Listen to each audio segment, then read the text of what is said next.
we learned that he had had years of back pain and neck pain prior to the motor vehicle accident. He had received repeated treatment, pain management, countless injections.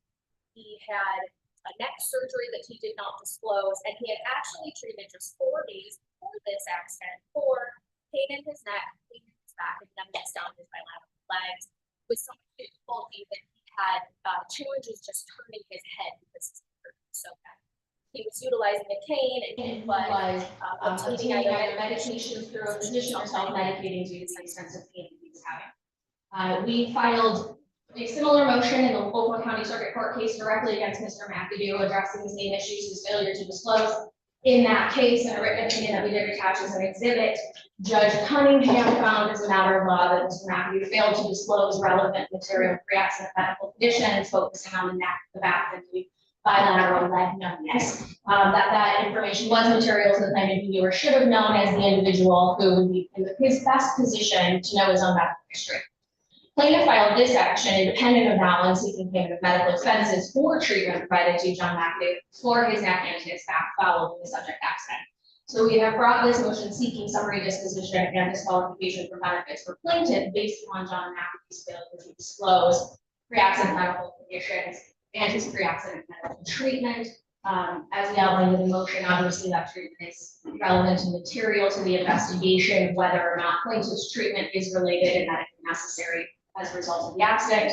Mr. McAdoo would have been the person best to know his own medical history, which he denied flat out when asked certain questions of his deposition, including whether or not he had neck surgery, whether or not he had numbness in his legs in the year prior to the accident, back pain and neck pain the same. And so pursuant to the case law, well, it has an independent right to bring this action. They also have an independent burden to meet that Mr. McAdoo and thus plaintiff would be eligible for no fault benefits because Mr. McAdoo violated condition preceding and sale time under 5173.4. Plaintiff did not meet the burden that there is any eligibility for these kind of claims, and we ask that summary disposition. Your Honor, as of July of 2021, plaintiff has independent standing with respect to the claims in which we've incurred claims for. Specifically in this case, Mr. McAdoo's pre-accident injuries, it really doesn't matter whether or not he was hurt before the accident and gets in the accident and is either has new injuries or his injuries are re-aggravated. Regardless, they're compensable. And in this case, we're not relying on Mr. McAdoo to establish the fact that he was hurt in the accident, has been diagnosed with injuries in the accident. He simply doesn't have the foundation to be able to testify to that and actually be the referring physician who evaluated Mr. McAdoo following his motor vehicle accident, took a medical history, and based on his assessment, and obviously his knowledge and expertise, he diagnosed Mr. McAdoo with injuries from the accident. Whether or not those were new injuries or whether they were aggravated is a separate issue, but it's not a dispositive issue. In terms of a medical PIP claim, which this case is, it's compensable regardless. So the alleged misrepresentations that Mr. McAdoo made are not material to these claims. These are separate and distinct claims for which only plaintiff has independent standing for. And we don't need Mr. McAdoo to have a case in order for us to be able to be compensated. That's the whole point of having independent standing. So in terms of his pre and post accident condition, that really goes to his bodily injury claims, not his first party medical PIP. His statements won't be used. And ultimately, the application for benefits is vague. Do you have any prior injuries? What does that mean? And in addition to that, the information they did get was during the deposition. So if he was trying to hide it, he wouldn't have told them. I think there's a question of fact as to whether or not Mr. McAdoo actually intentionally withheld this information, or just didn't understand the very vague questions that are on the application of benefits. I don't think that's an accident. And regardless, even when he is alleged to have had a prior surgery. I mean, yeah, Judge. So let's say he had a surgery the day before the accident.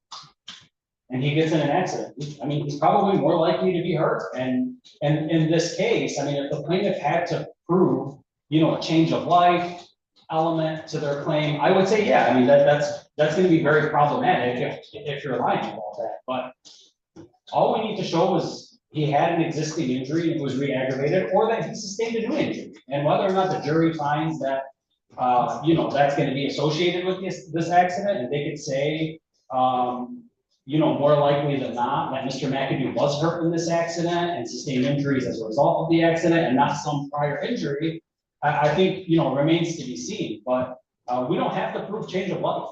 I mean, we can tell the jury, he left surgery, on his way home, he got in an accident.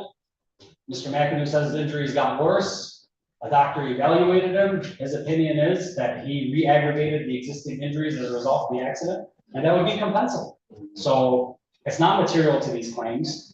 We have independent standing. The plaintiff hasn't made any misrepresentations. None of the representations made by Mr. McAdoo are going to be used in our case anyways, in terms of his diagnosis and whether or not plaintiff's treatment was appropriate, because that's really what this case is.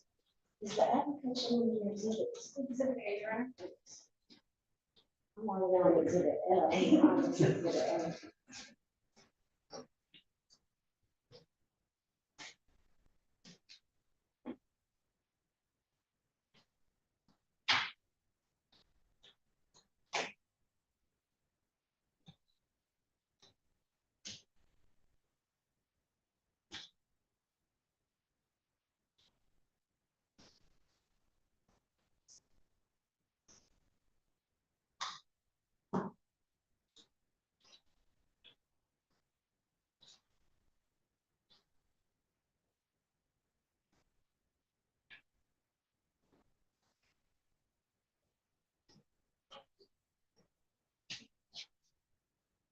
I'm sorry, I interrupted you by asking her a question. I was actually done. Thank you, Your Honor. So I'll kind of go step by step through plaintiff's arguments. One, if there had been a re-aggravation, sure, it could be compensable, but for that to have occurred, Mr. McAdoo would have had to admit it, that he had a pre-existing condition for it to have been aggravated. He didn't do that. He in fact only identified kidney, high blood pressure, diabetes in the application. He was asked specific questions at the deposition that he did not tell the truth to. He was asked if he ever had back pain. He said only every now and then, like if I slept wrong or something, it was every now and then. Never with my legs, never. Did you have any back pain before the accident? Every now and then? No, not that I recall. He was asked about a neck surgery. No, I've never had neck surgery. So there's no indication that there's an aggravation. Plaintiff is arguing that it doesn't matter, he lied, because they're not going to use his statements. His statements are the entire point of the case.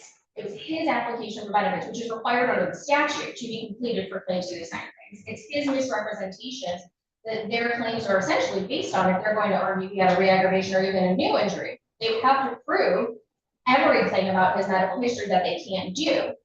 They indicate that it doesn't really matter and it should go to a jury, but it does. If the court were to look to Steenhouse versus MAIPF, the second one through the Court of Appeals, which is published, it specifically says that even if the assigned claims is in the order of priority, individuals seeking benefits on behalf of the assigned claims are subject to the statutory provisions of MCL 531.71 and 31.75.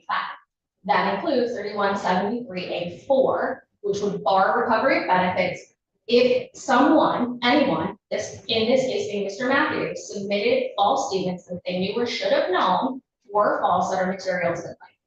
His pre-accident neck, back, and leg numbness is absolutely relevant to the claim. He was treating for it just a few days before the accident.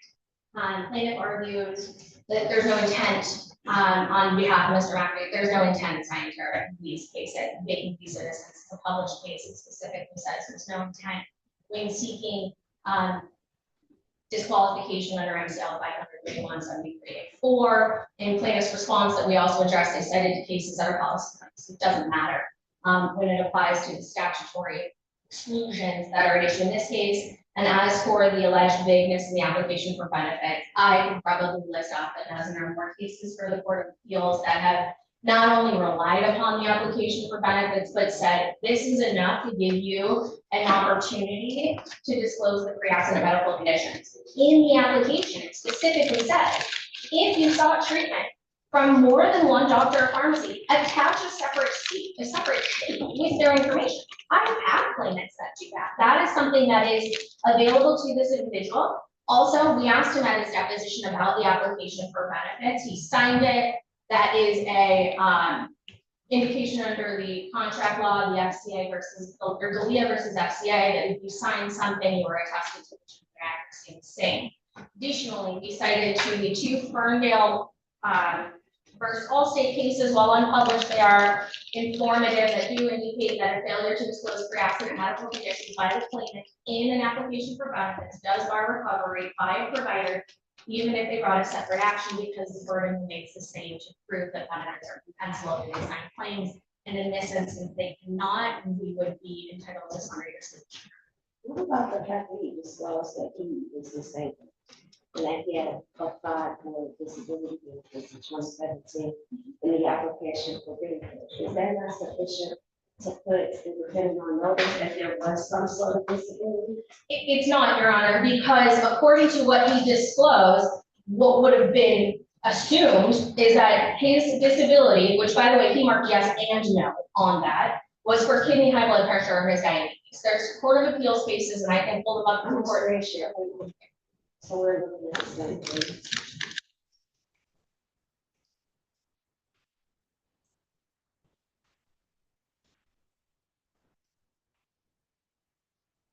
Can you see it? Yes. No, I can see it. 28, 28. Right, question number 25, he says that his medical conditions that he had and what slash medications you were taking, kidney, high blood pressure, diabetes. He lists King's Pharmacy. He lists his primary care doctor as Nulika Aker. And he lists that he applied for Social Security benefits in 2017. So from that, you believe that he was limiting the nature of his disability to his kidneys, high blood pressure, and diabetes? Based upon the information he provided in the application, that's all we could do until you gather more information on that. He specifically did not. That's a point to put you on notice so that you can adjust the claim by gathering more information, which you did. No, the point of the application for benefits is for individuals to provide truthful, accurate history, so that way then the claim can be evaluated. There is no responsibility on the carrier to investigate information not provided to it by the claimant. So his failure to disclose his back, neck, and bilateral leg numbness, despite the fact that he treated for that just 4 days before the accident, 1 month before he signed his application for benefits, is not sufficient notice of the extent of his pre-accident medical condition. Nor did he disclose all of the treating physicians, which just by looking at the records from within 1 month of the motor vehicle accident, he had treated with his primary care physician, he had obtained multiple prescriptions, he had a diagnosis and medical history of a few inches, line by line, and he had been hospitalized in December of 23 as well, and he did not disclose. He didn't disclose his surgeon or any of his pain management or any of the individuals who provided epidural. So I do not believe. And when expressly asked during his deposition, he testified to science. Correct, Your Honor, as well as in written discovery in the course of his lawsuit. And I do know, just for the record, the Williamson case does indicate that information discovered through the course of discovery in an assigned claims case is something that we can use in motions for summary disposition under 3173. And specifically as a matter of law, why does this plaintiff, why is this particular plaintiff not, why is this particular plaintiff not to stand as an innocent to the misrepresent? Even if I agree with you that the underlying patient or applicant, as it stands for your client, made misrepresentations, why isn't this plaintiff able to stand as an innocent? Yes, Your Honor. So the innocent third party aspect that we deal with in a lot of those policy decisions doesn't apply to assigned claims. The specific statute, as well as the case laws, including Candler, says that all claims on behalf of an individual wherein written or oral statements were made that were false is a complete bar from recovery of benefits. There is no independent individual when there's been this statutory violation. It is a complete bar from any person or entity on behalf of the alleged injured person. No, you're next.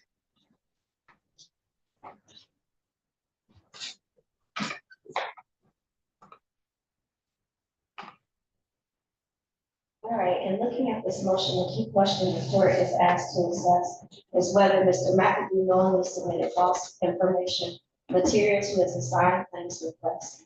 The record before the court, even if looked at in the light most favorable to the non-moving party, shows that in the application for benefits dated February 12, 2024, Mr. McAdoo denied any prior treatment for neck or back conditions and represented that his symptoms began with the alleged accident. And that's Exhibit A, page 2. He reaffirmed these denials in written interrogatories and again at his deposition, stating that he had no meaningful neck or back pain in the year before the accident and no prior similar problems. And that's Exhibit B, page 1, and Exhibit C, page 41. These statements are directly contradicted by the voluminous medical records. Those records reveal long-standing diagnoses of cervical degenerative disc disease, lumbar stenosis, radiculopathy, chronic back pain, and narcotic use to treat pain, as well as a prior neck surgery in approximately 2012. They further reveal that McAdoo sought treatment at Oak Street Health just 4 days before the accident for the same symptoms he attributed to the collision, including neck pain, back pain, and numbness in his legs. That's Exhibit E, page 62 through 69, Exhibit G, page 24, and Exhibit H, page 3. It's clear to this court that on this record, no reasonable jury could conclude that McAdoo was unaware of these prior conditions or the extensive treatment he received over many years. The application itself includes a fraud warning identical to the statutory language immediately above his signature. McAdoo admitted under oath that he read and understood the form, and he testified that he did not suffer any head injury in the accident that might impair memory. These undisputed facts satisfy the knowing element outlined by the Campbell case. The omitted facts were plainly material, pre-accident treatment to the same anatomical reasons for which PIP benefits are claimed is highly relevant to any insurance investigation of causation, medical necessity, reasonableness of charges, and overall compensability. Materiality requires only that a fact be reasonably relevant to investigation. It does not require outcome determinativeness, nor does it depend on how claimants providers subjectively evaluate the injuries. Under the Williamson case, materiality also applies to statements made during litigation, such as McAdoo's interrogatory answers and his deposition statements. And so for those reasons, I believe that even if the plaintiff here is the assignee, the assignee stands in the assigner's shoes, and if McAdoo is ineligible for benefits due to a fraudulent insurance act, plaintiff as assignee is equally barred. The plaintiff requires no greater right simply because it is a medical provider. The persuasive, I find that there is no genuine issue of material fact, and that the defendant has met his burden under MCR 2.116C10. That and plaintiff has not carried its burden under MCR 2.116 G4 to establish a factual dispute. So the motion for summary disposition is please. Take care. You all have a good day. Thank you. You have to go somewhere. Yeah. Who will need to call for you? Sorry? Do we need to call somebody for you? Oh, no. My daughter is 4 and we're singing at a nursing home. Say that. So, have a good one. I thought I needed to call the courtroom for you. No, thanks, Josh, every day.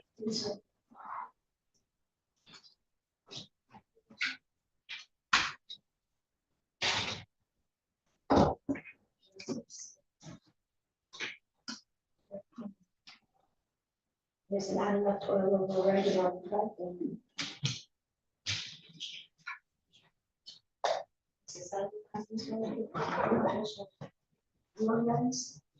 Versus Liberty, partisan ways. Come on back.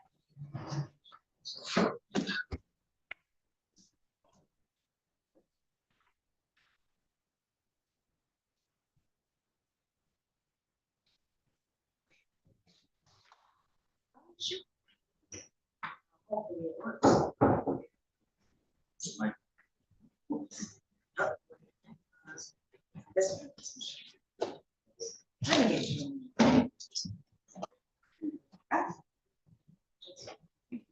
Appreciate it.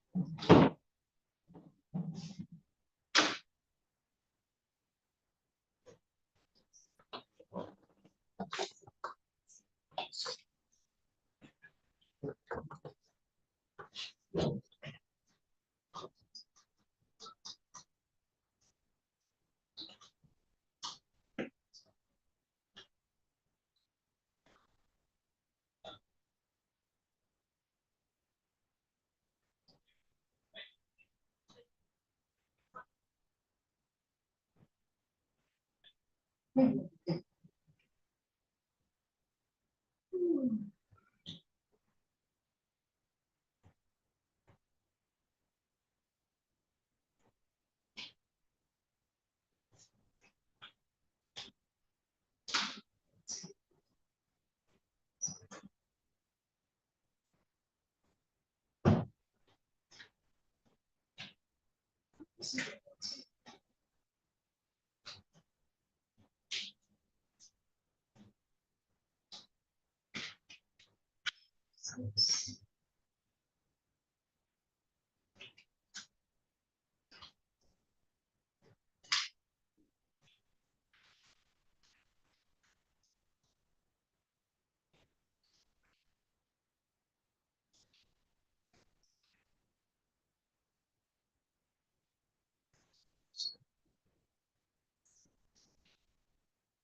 you don't.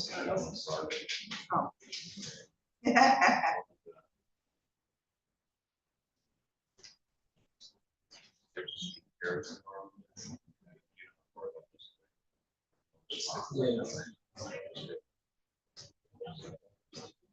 Okay. We, and no word from the other.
Yes, yes, yes.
How about the 13th? Okay.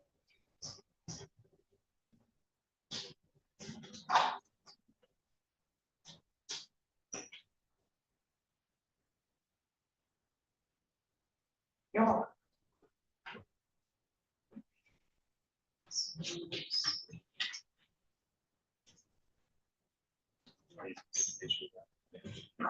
Thank you.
Where do you learn?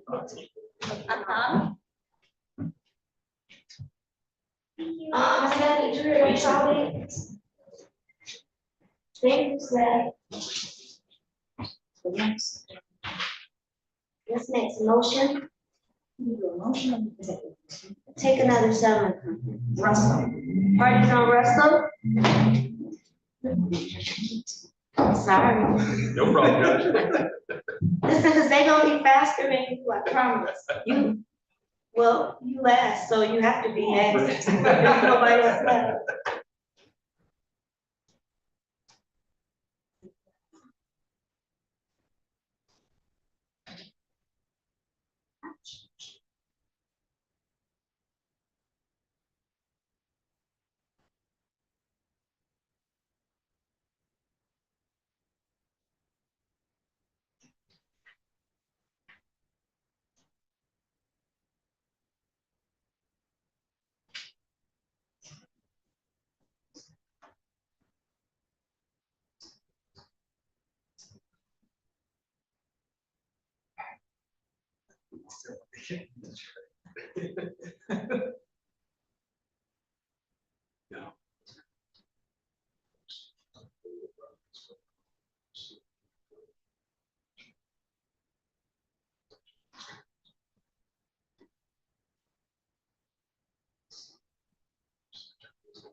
And I'm sorry about it. I know you just.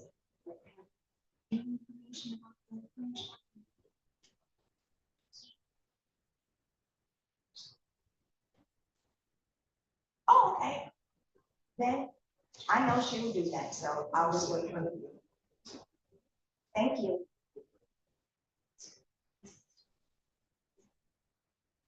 Okay, thank you. Bye.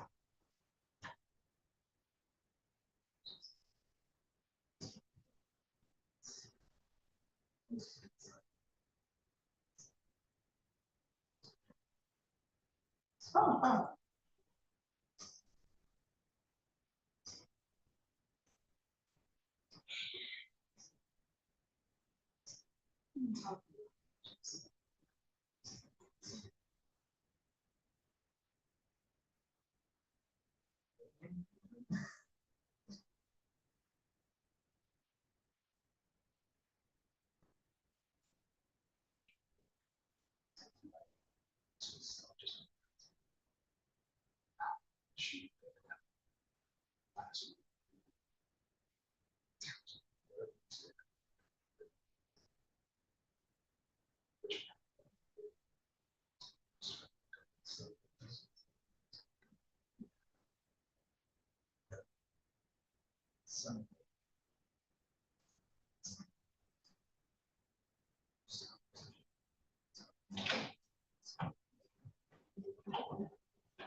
Take a picture.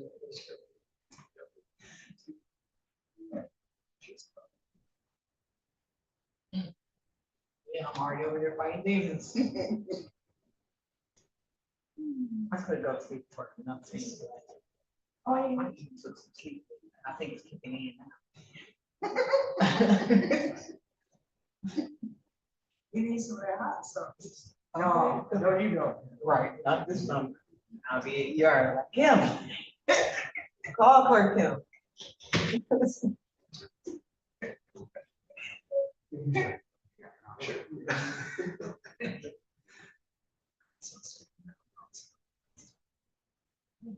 I'm eating chocolate, I'm eating sour patch kids, like, wake up.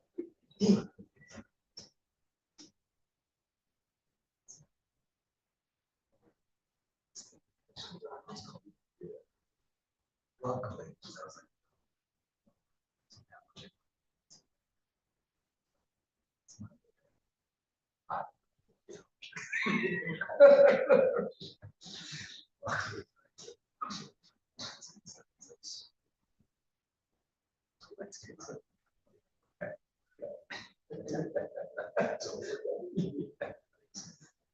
Like, respect. Yeah.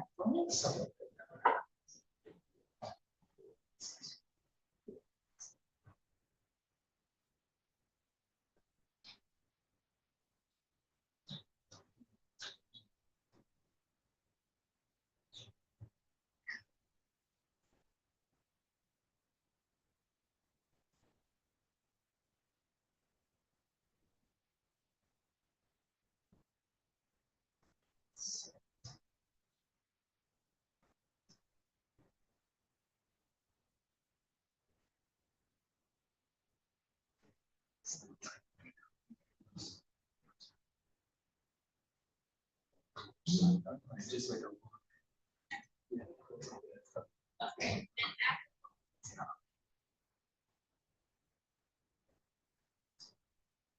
Yeah, sometimes you're like.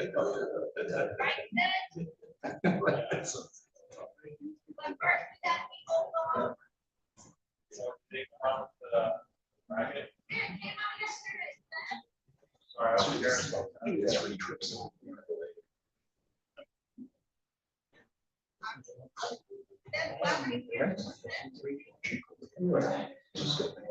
He's saying, here. Oh. So Scott never did.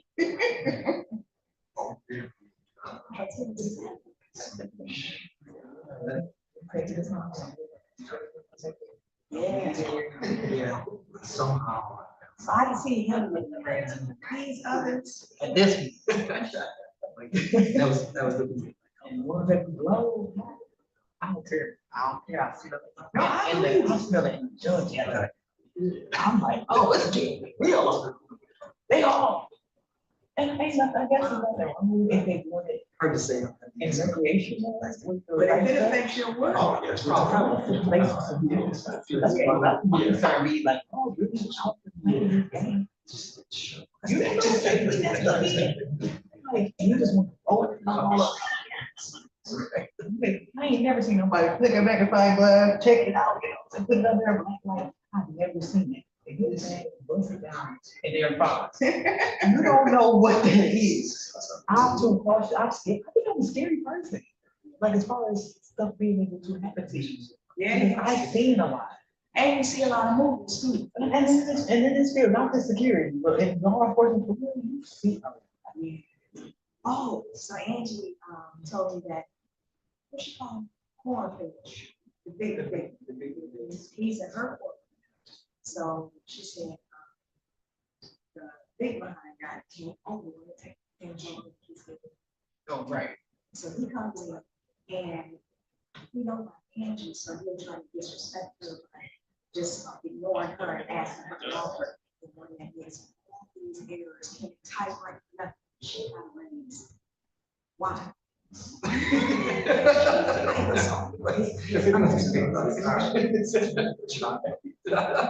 you reward this.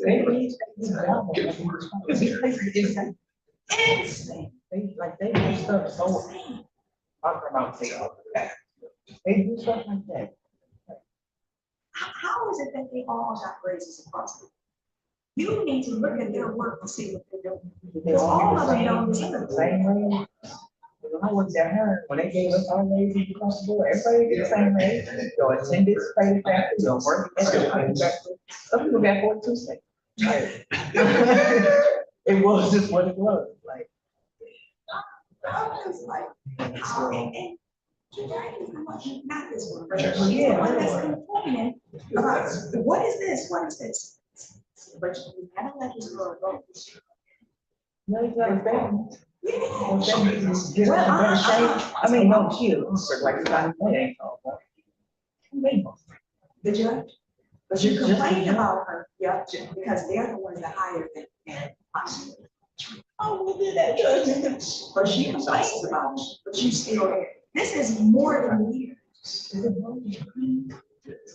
No, I don't, it's because she knows the girl sponsoring it because somebody. Who did she do that? There is a person that's here. I don't read It's position her. Cause they are the ones that intimidate. And I can do this, take this from you, or I can do it, or the opposite side, I can make your life good. Don't work your way up. because I guarantee you. If it was her, she wouldn't be taking all this. Why do you let this girl get away with everything? If you really know that,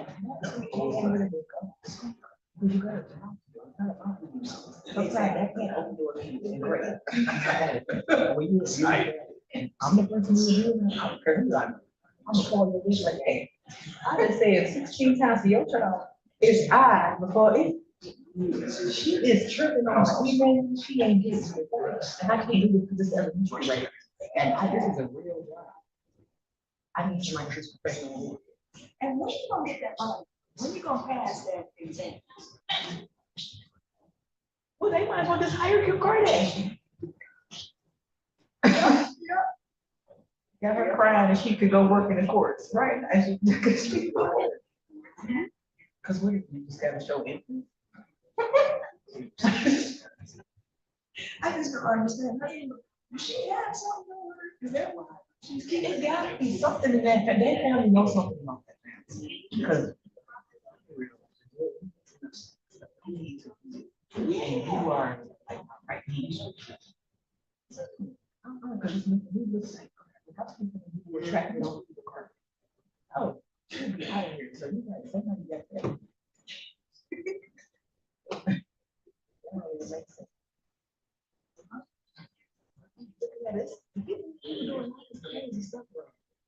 Because I need to talk about this. I'm still on Scott should have been fired months before he got fired. Oh, yes. Well, leave it to me. I don't think he ever should have been here. Leave it to me, Amy. Unqualified, unmotivated. He's just un. He's just as a no COVID and stuff. He's un. Okay. Are you mad at me? Because I would be mad. Look, are you mad?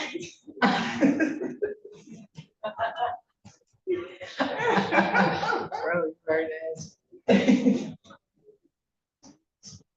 Every time I see him, he made it to be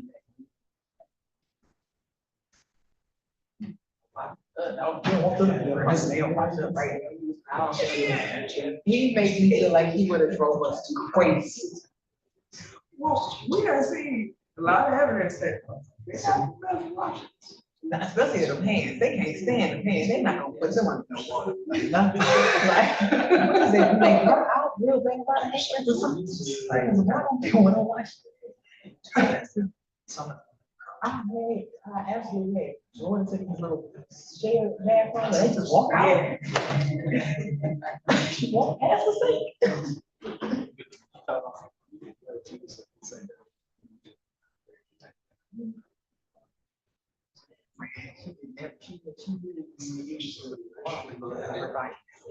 And I was like, but it took me back because it was a shared mark. So it was just like, so you just, I should know what your sister and your brother too. Cause y'all all sharing this fun. And it seems nasty to me, but I used to squeeze thing, but. I said, I ain't never got a dish clean my chicken dog. Have you, you gotta put some back into it, got to a little. Man, sometimes. that's For sure. I never heard to me.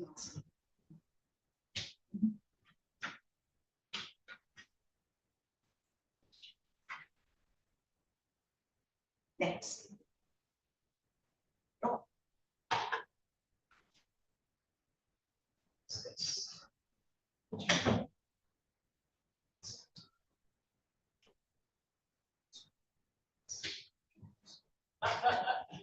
It's not about today.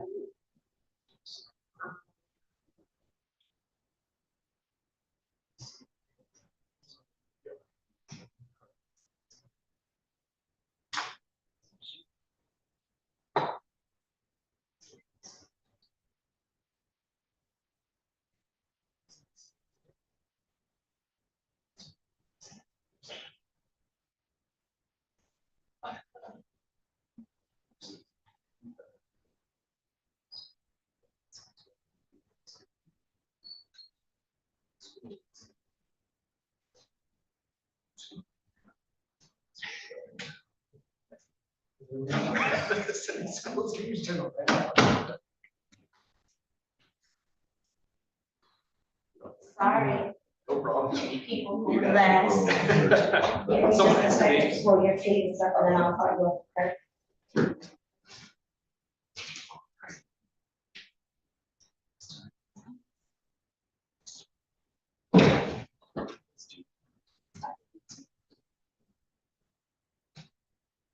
Is it Cure versus Rambo's? That's correct. Okay, give me just a second.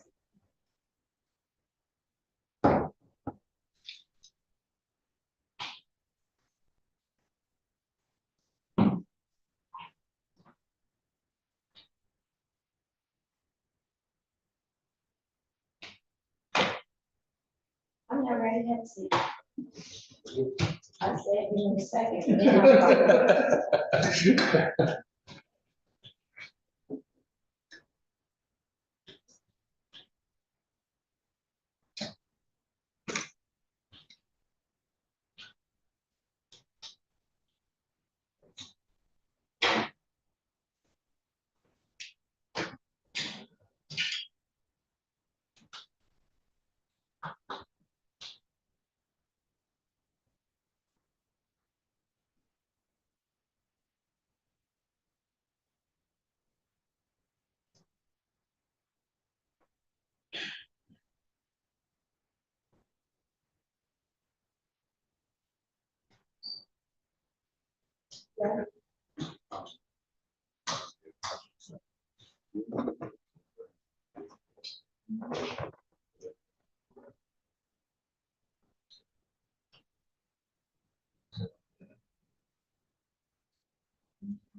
He needed to get me the doctor's note so that he wouldn't have to come back to see. If he got me the doctor's note, then I would be able to bring his motion for, a Zoom. But we put it up for Friday to give him time to get the doctor's note. If he has the doctor's note, they don't have to come back on Friday. He's on the phone, Yeah. Clarence Council. I'll just call. Get me the note, all we need is the note.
Come on up, John.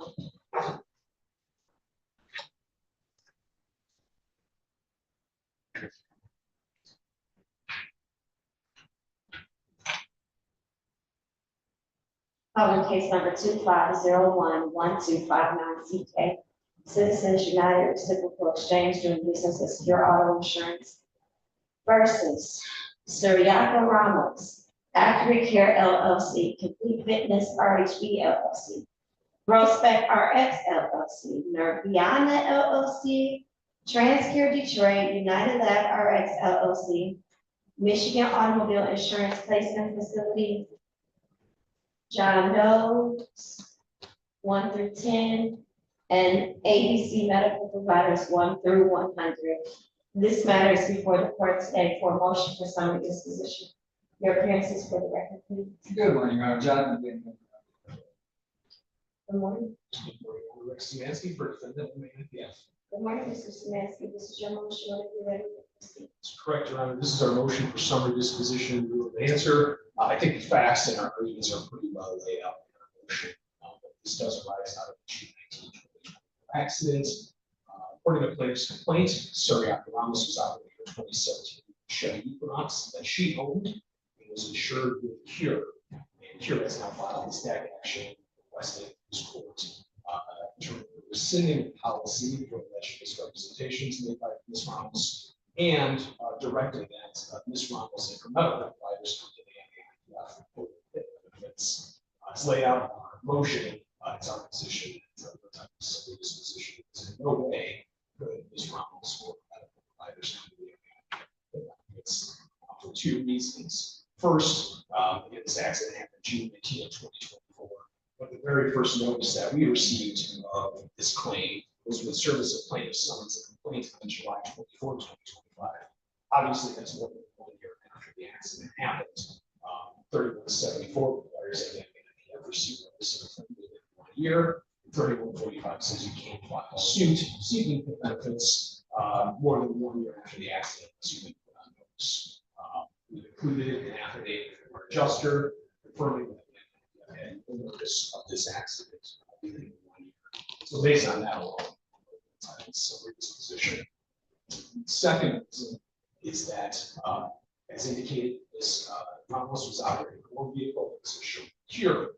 So if Cure is not allowed to rescind the policy, 3014-1, Cure would be required to get benefits, and under 3172, she would not be entitled to benefits through the alternately, if the court does allow rescission for claim policy, then she would be the owner of a vehicle or vehicle accident. And under 3013B, she would be eligible.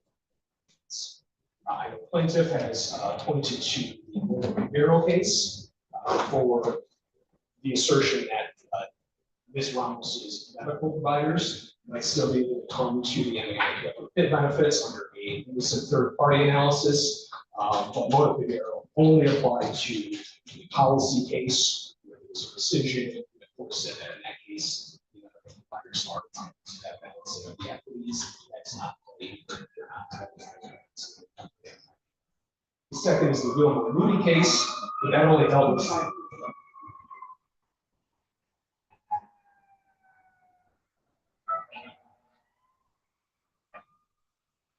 That's the truck that came back in my regular courtroom on the street side.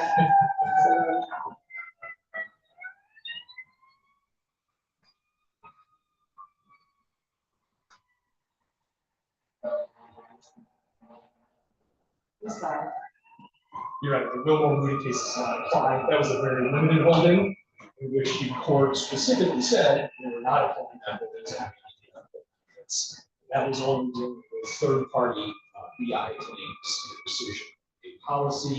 And the court basically said we're not going to reward the negligent driver by allowing the insurer to rescind that policy.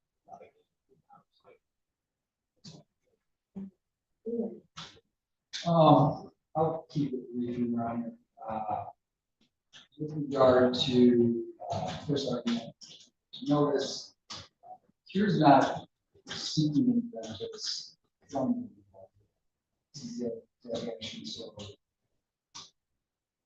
two parts to it. One, then you have, yeah, all medical providers insured, and you also have the resident relative.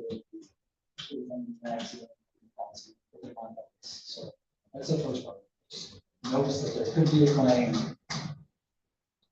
from Ms. Ramos, and then two, potentially that claim could be against.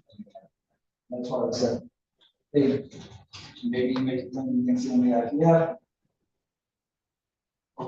That's not what declaratory relief is, though. Declaratory relief isn't notice. Declaratory relief is asking the court to declare as a matter of law that you're out and they're in, as it relates to this particular defendant, right? And what legal basis would you have to do that? I mean, this gets to the, defense counsel didn't really argue that today, but this gets to the frivolity of this litigation, and that if you're correct, that you're entitled to rescind this policy for fraud against your insured, Subiaca Ramos, there's no circumstance under which, what circumstance under which with the MAIPF then standing in your shoes as the primary PIP carrier? So under motor vehicle and the statute, all of the motor vehicles have independent cause of action. So they no longer stand in the shoes of, they no longer derivative of Ms. Ramos. They have their own independent cause of action. When we're talking about statutory benefits, because if that's true, then your rescission as to Subiaca Ramos, how would that apply to the providers? I mean, if this was a contractual relationship between you, your client is Subiaca Ramos, and she committed fraud that allows you to rescind the policy against her, how would that then entitle the providers to statutory benefits? Wouldn't they, as a matter of law, be innocent in the material misrepresentation of the insured and therefore entitled to contractual benefits still from you? Well, so that's the marking there is as to whether or not you're also in an innocent position, unaware of the fraud that took place. Medical providers in an innocent position, not aware that their patient can make fraud and find this policy, both parties being innocent. It doesn't fall to the statutory benefits, it's still a matter of contractual, right? Equities, contractual equity. Right, but when you look at 3172, it goes to person, not, it doesn't mention anything with regards to the providers. It's silent as to entities. It says a person. Bureau, you're saying that these medical providers don't stand in the shoes of this person. They can come after insurance company, and theoretically the MAIPF, because they don't stand. Yeah, but theoretically is one thing, legally is another. What would be the legal theory that would allow them to proceed against the MAIPF?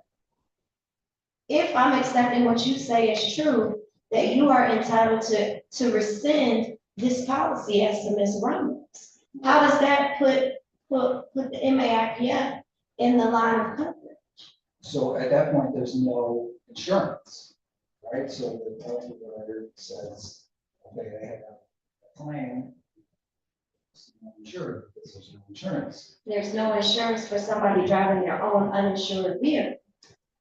Somebody driving their own uninsured vehicle is barred from recovery of PIP benefits whatsoever, and therefore would not be entitled to benefits from the MAIPF. Right, the insured. Right. The person, so the statute specifically says person. We're talking, the argument is that these medical providers are not persons, you don't stand in the shoes of that person. Which would then take you back to the point where they'd be able to enforce the contract, not get statutory benefits from the MAIPF. You're in between a rock and a hard place because you have a client that is asking you to make an argument that I don't know how legally you can win, either you're right or you're wrong. You can't be right and wrong, or wrong and right. Argue differently, because I have many arguments in my life where I'm wrong. But I always end up wrong. In my mind, I'm right, you know, so, and there are other circumstances. But in this circumstance, let's just start, and I understand the analogy that you're making, because sometimes for peace, you go ahead and concede that you're wrong when you're really right, because the peace is maintaining peace in the household is what's the most important thing. So although I have no spouse, I understand theoretically what you mean, because once upon a time in a land far away, I had said spouse. But right now, let's talk about strictly looking at the argument that you're making, right? Your argument is this policy was fraudulently procured, and therefore it is void ab initio, right? It is as if you never issued this policy of insurance to Siriaco Ramos because of her fraud in the procurement of the policy, correct? And if the policy is void ab initio, then that means at the date and time of this accident, she was driving her own uninsured motor vehicle, correct? Yes. and Okay, no, Yes and no, it's gotta be yes and Well, yes. so- What's the no? Under Wilmore Moody that was discussed, which did not specifically say, does not apply to PIP cases, it just said they're addressing PIP cases.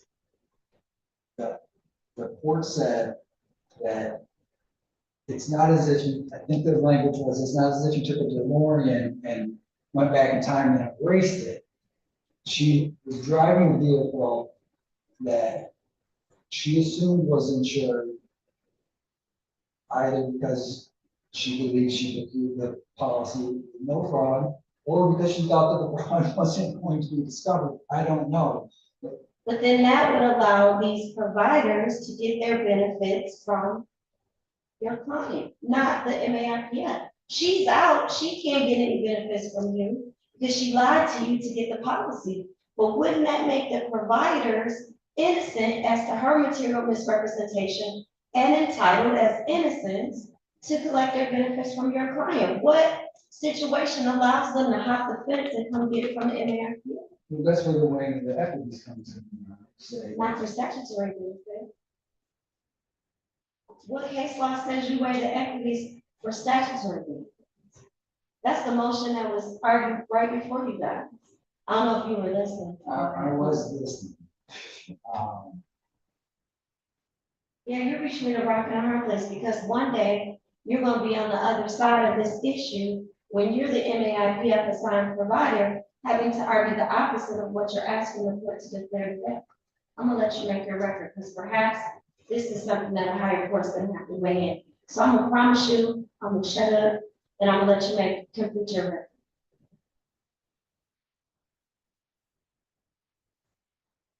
At this point, I'll rely on Ruth's file. I think we've got a significant conversation.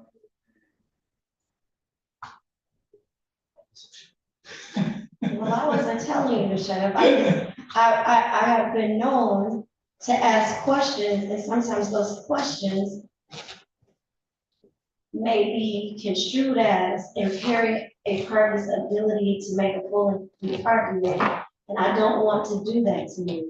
So I want you, because I think that at some point, a higher court is going to have to weigh in on this issue, because this is a matter of legal strategy that I think your client is embarking upon, because I'm seeing these motions filed by CURE repeatedly, and I'm sure that you're not just doing it in the Third Circuit Court in cases assigned to the Honorable Qiana Denise Lillard. I'm sure that you're filing similar lawsuits all over the state of Michigan, and I think at some point, your client must, I don't think that you would be frivolously doing this. I think that your client must truly believe in the merits of the legal argument that you're making, and you're inviting a higher court to weigh in and settle this issue. So to the extent that you want to be able to make a record, when you get the right case to take up to the Court of Appeals, I want to make sure you have an opportunity to do so. I can, in that way, there have been a number of courts that have denied this.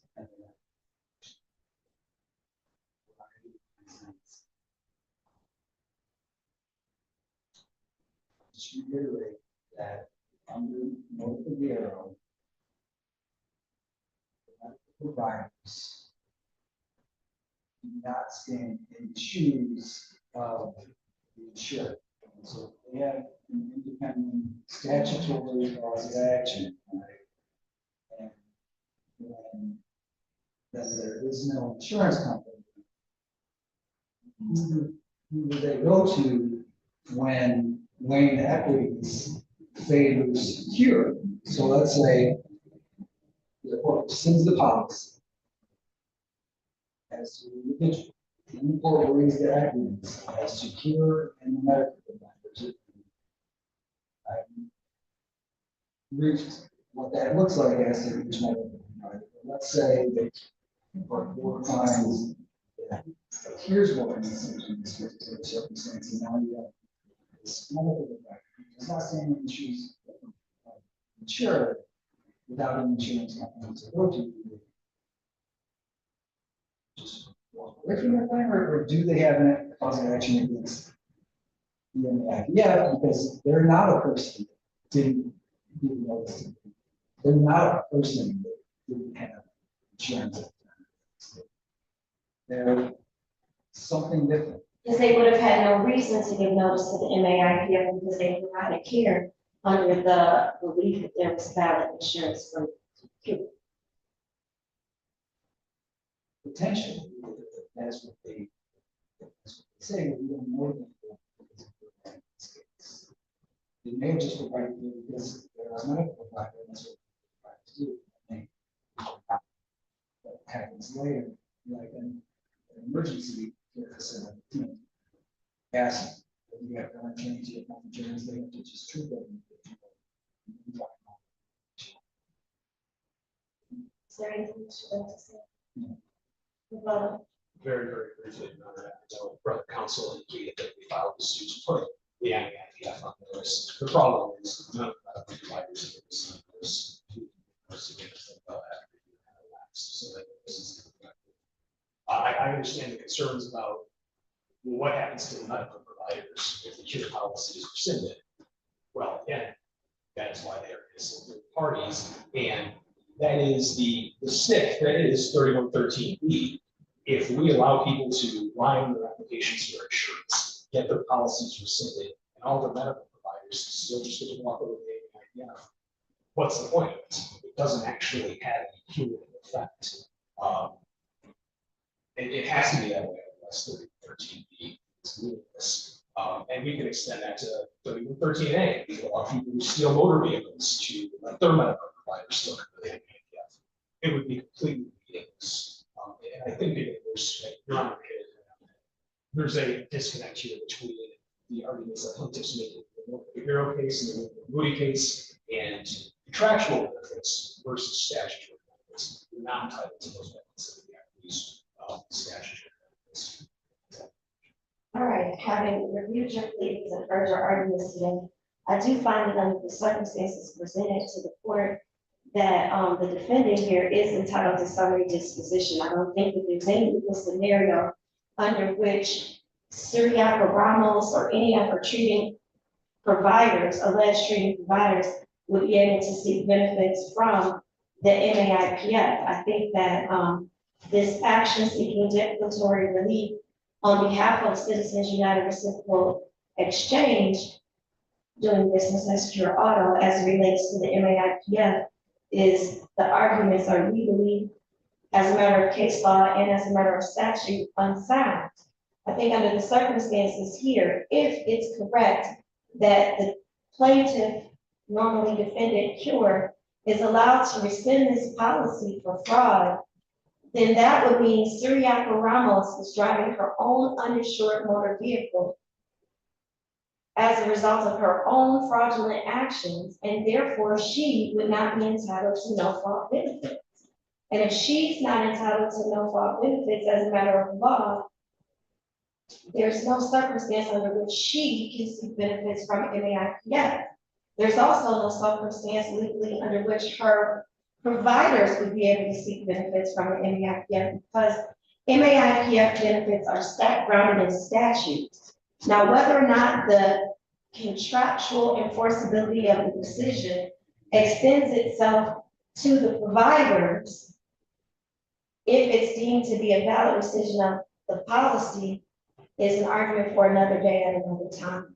But under the circumstances as I see it, I think that the MAIPF is correct, that there is no circumstance under which they are at all in the order of priority for benefits because either she was insured by Cure under a valid policy of insurance at the time of the accident, or she was not insured because her policy was fraudulently obtained, and therefore she would have been driving her own uninsured motor vehicle and therefore statutorily barred from seeking benefits from the MAIPF. So your motion is granted for the reasons stated on the record. Submitted over my son. Thank you, Ryan. In our motion, did require sanctions, given the fact that there's no scenario in which they would come to the MAIPF. Indicated, as the court indicated, there's many of these cases with the exact same facts here, so. Yeah, I'm not gonna sanction Cure, but I think what Cure needs to do is take this out to the Board of Appeals. If they truly believe that these arguments have merit, it does them no benefit to keep going all over the state, litigating these motions and litigating these cases. They gotta pick one that they think is their best and take it up so that this can be settled once and for all, or else they're gonna continue to stretch themselves all over the state, arguing these motions to what end, only to turn around someday and have to argue the opposite of what they're saying when they stand in the shoes of the assigned carrier in a situation of allegations of contractual fraud. So you gotta run it up. If you really believe in it, go for it. And invite the higher courts to weigh in on this issue and settle it for your client once and for all. Have a good day. Your request for sanctions was denied. So I don't think they're willingly doing this. I think they really believe it. And they just need a higher court to tell them that they're right or they're wrong. Understood. Have a good day, gentlemen. Thank you for your patience. We see you by the way, conservative persons. Nice to come in every once in a while. No, I love this. Zoom is for suckers. This positive motion should be enforced.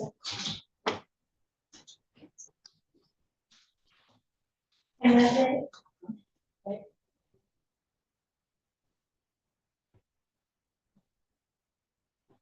It's cold in here. Y'all cold? I am in a tent.